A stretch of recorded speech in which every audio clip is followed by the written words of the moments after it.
Assalamualaikum warahmatullahi wabarakatuh. Teman-teman semua, perkenalkan nama saya Hafid Rahman, NIM 26020119140091 dari kelompok 2 kelas B, Departemen Aquakultur, Fakultas Perikanan dan Ilmu Kelautan, Universitas Diponegoro. Baik, pembuatan video praktikum ini bertujuan untuk memenuhi tugas praktikum mata kuliah Manajemen Kualitas Air di semester 3 ini. Hari ini saya akan menguji manajemen kualitas air di perairan Waduk Undip pada pagi hari. Baik, alat dan bahan akan saya tunjukkan. Yang pertama ada natrium nitrofusid, kemudian ada botol BOD, kemudian ada NaOH dalam KI, ada indikator PP, indikator MO, kemudian ada MnSO4, air sampel, kemudian ada H2SO4, ada Na2CO3, kemudian ada botol COD, ada HCl, ada fenol atau C6H6O, dan ada botol Erlenmeyer. Baik, ada pH paper, termometer suhu air raksa, kemudian ada beberapa alat dan bahan seperti ini,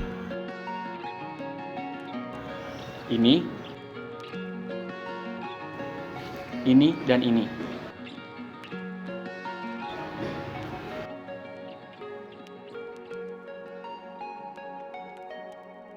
Parameter yang pertama ada oksigen terlarut. Bahan-bahannya adalah botol BOD, air sampel, MnSO4, NaOH dalam KI, H2SO4, ada Na2S2O3, ada milum dan pipet tetes. Kemudian yang pertama, masukkan air sampel sebanyak 50 ml ke botol BOD.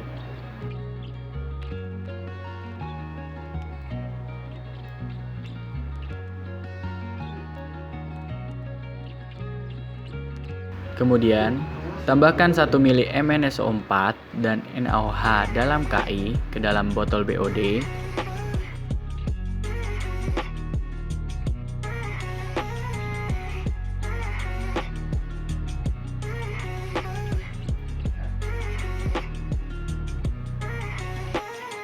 Setelah itu, tutup botol dan homogenkan hingga larutan mengendap. Setelah mengendap, tambahkan 1 ml H2SO4, kemudian tutup botol BOD, dan homogenkan sampai larutan berwarna kuning.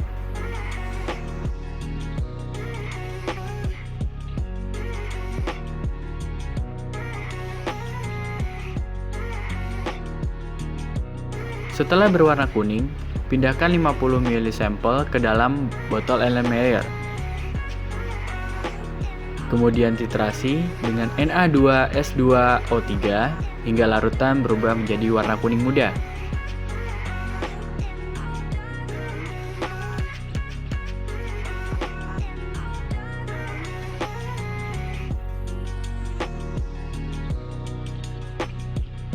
Setelah warna berubah menjadi kuning muda, tambahkan 2 tetes amilum.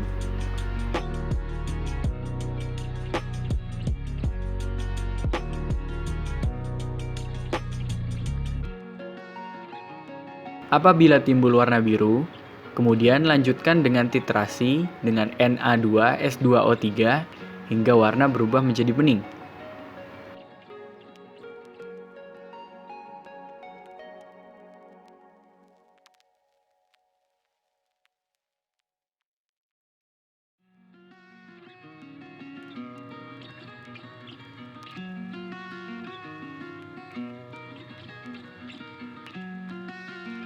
Berikutnya karbon dioksida. Alat dan bahan yaitu tabung Erlenmeyer, Na2CO3, indikator PP, air sampel, dan pipet tetes. Kemudian yang pertama yang kita lakukan adalah mengambil 50 ml air sampel air dan masukkan ke dalam tabung Erlenmeyer.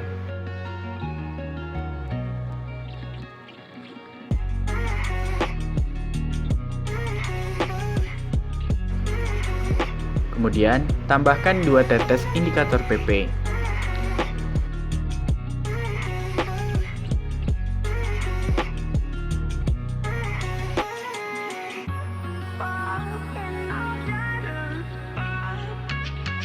Apabila setelah penambahan indikator PP, warna larutan berubah menjadi warna merah muda, maka karbon dioksidanya tidak terdefinisi. Apabila tidak didapatkan warna merah muda, kembali lakukan titrasi dengan natrium karbonat atau Na2CO3 hingga berubah warna menjadi warna merah muda.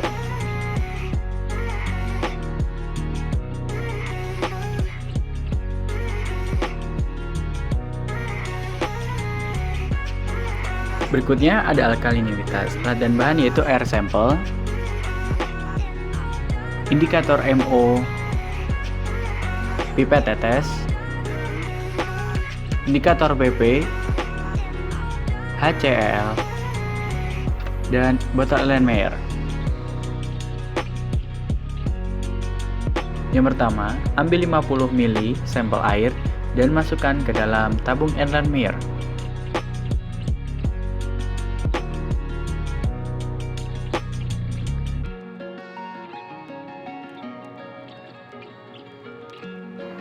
Kemudian, tambahkan 2 tetes indikator PP.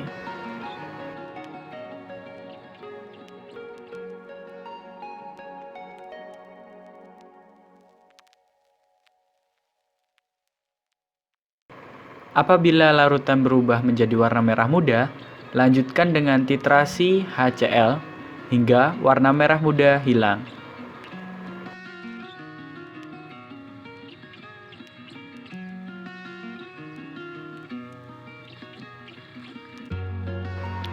Catat jumlah HCl yang digunakan, masukkan ke dalam rumus. Apabila tidak terjadi warna merah muda, tambahkan 1-2 tetes indikator MO, kemudian titrasi dengan HCl hingga warna larutan menjadi merah muda seulas.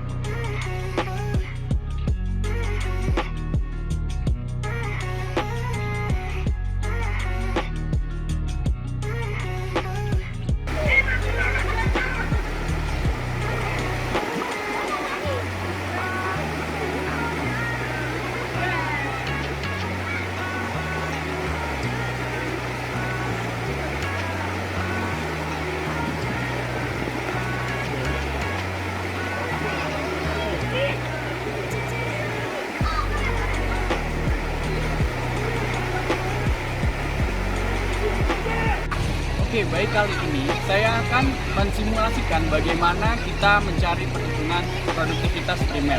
Yang pertama, alat yang kita gunakan adalah botol BOD dan botol COD. Nah, kedua botol ini diisi dengan air sampel atau air kolam atau air waduk. Kemudian kita rendam selama 4 jam, seperti ini ya kawan-kawan.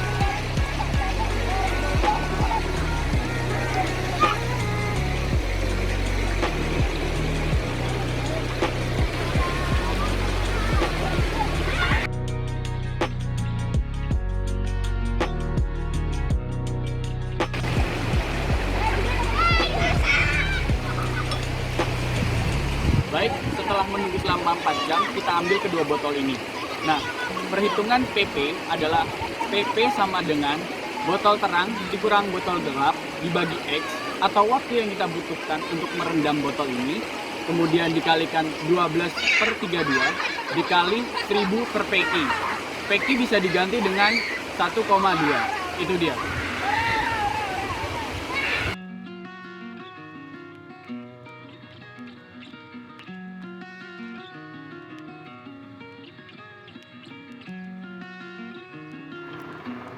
Pengujian amoniak. Pertama, ada air sampel, kemudian ada botol Erlenmeyer. Berikutnya, kita isi botol Erlenmeyer dengan air sampel sebanyak 25 ml.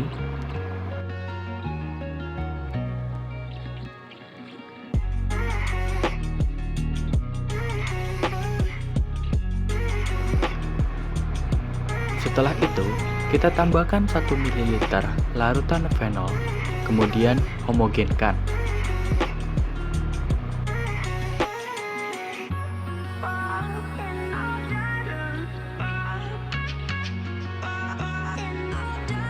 Nah, setelah itu, tambahkan juga 1 ml natrium nitroposik, lalu dihomogenkan.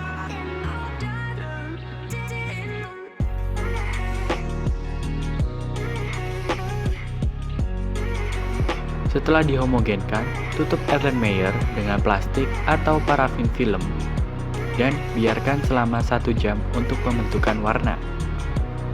Setelah itu, masukkan sampel ke dalam kuvet pada alat spektrofotometer.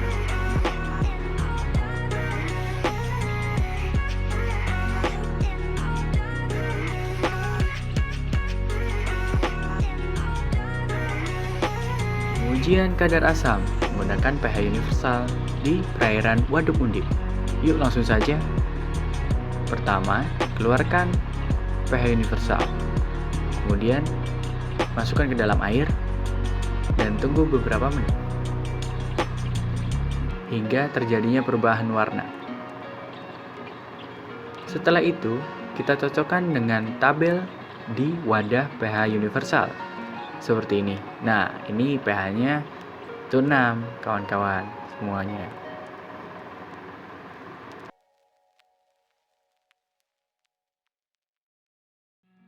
Kali ini pengujian parameter suhu.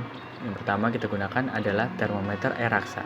Langsung saja gantungkan termometer air raksa pada sebuah ranting kayu agar tidak perlu kita pegangi. Kemudian letakkan termometer air raksa di dalam air. Usahakan tidak di permukaan air dan tidak juga di dasar air. Dan tunggu kurang lebih 5 menit hingga suhu berubah. Baik, setelah 5 menit suhu berubah, kita cek yuk hasilnya.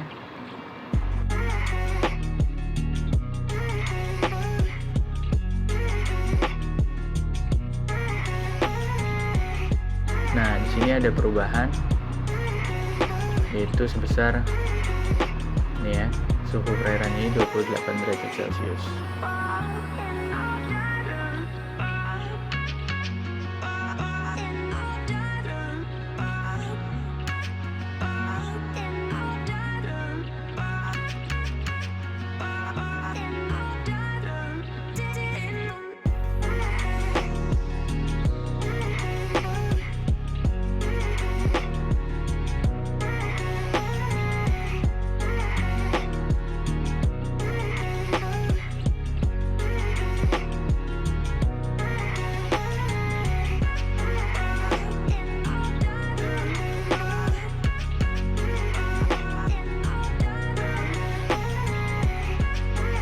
Baik, untuk permasalahan produktivitas primer pada data yang telah saya jabarkan tadi, itu berada di pada tanggal 15 dan 16. Pada tanggal 15, produktivitas primer berada di nilai 4,5 gram C per meter kubik per jam. Dan pada tanggal 16, itu terjadi penaikan menjadi 6,9 gram C per meter kubik per jam. Permasalahan yang terjadi adalah tinggi dan rendahnya nilai produktivitas primer perairan diduga oleh cuaca yang mempengaruhi masuknya intensitas cahaya matahari pada perairan. Nah, sinar matahari akan mempengaruhi proses fotosintesis. Hal yang berhubungan dengan sinar matahari akan mempengaruhi proses fotosintesis termasuk cuaca. Hal ini diperkuat oleh Febriana pada tahun 2017 yang menyatakan bahwa nilai produktivitas primer tertinggi terjadi oleh cuaca dengan intensitas cahaya matahari yang sangat cerah sehingga proses fotosintesis pada fitoplankton berjalan dengan baik. Kemudian, solusi untuk memecahkan permasalahan tadi adalah mencegah terjadinya blooming pada perairan tersebut. Karena blooming yang tidak terkendali dapat menyebabkan DO berkurang. Hal ini diperkuat oleh Sunario pada tahun 2017 yang menyatakan bahwa blooming yang tidak terkendali menyebabkan nilai DO yang tersedia cukup berkurang dan menambah terjadinya persaingan atau kompetisi konsumsi biota dalam perairan, juga mempengaruhi produktivitas primer perairan seperti pada zona stasiun 3 dan stasiun 4. Ekosistem waduk yang terbuka dapat dijadikan tempat wisata oleh masyarakat. Nah, hal tersebut menyebabkan banyak sampah yang dibuang ke dalam perairan tersebut dan menyebabkan perairan tersebut menjadi tercemar.